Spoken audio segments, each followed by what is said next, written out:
Arkadaşlar evet bugüne kadar sizinle birlikte Pikachu'lu scooter'ımı kullandık.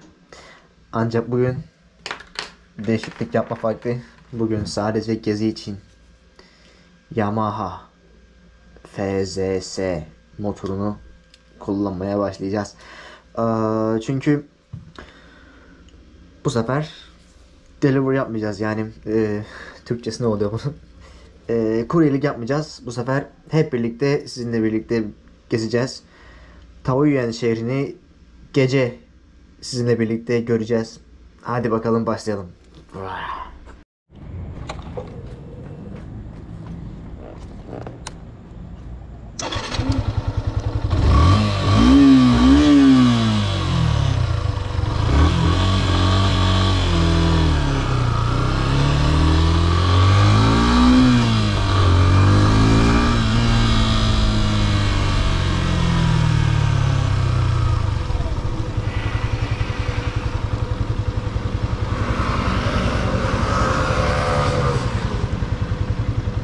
Evet, şehir merkezine doğru geliyoruz. Taoyuan şehir merkezi. Aslında şehir merkezi değil de en işlek caddelerinden biri desek daha iyi olur.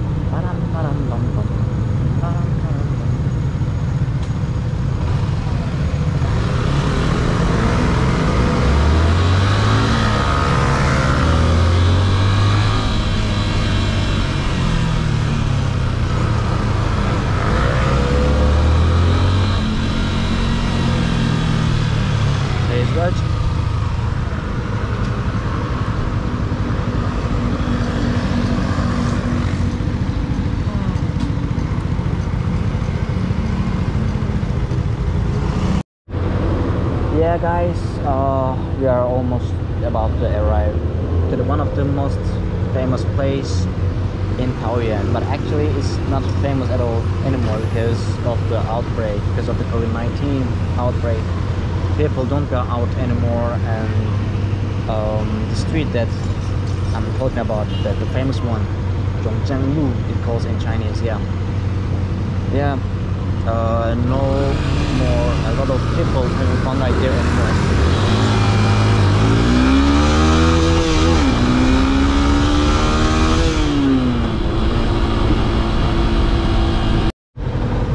Evet arkadaşlar, bir sonraki trafik ışıklarından sonra Tayvan diyorum ya.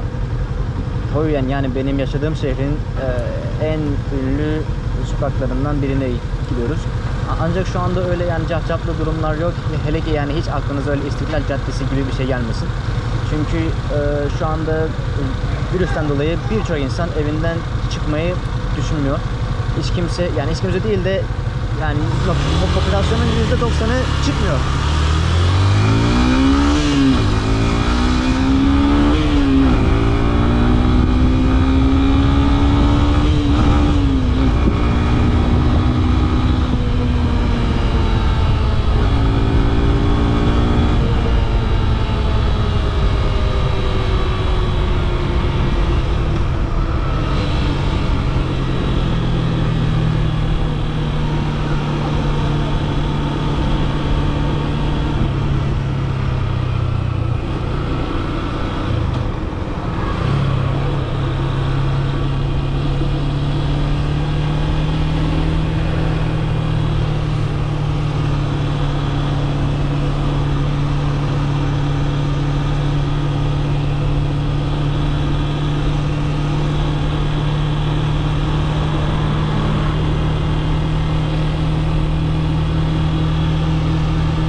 geç şuradan ya.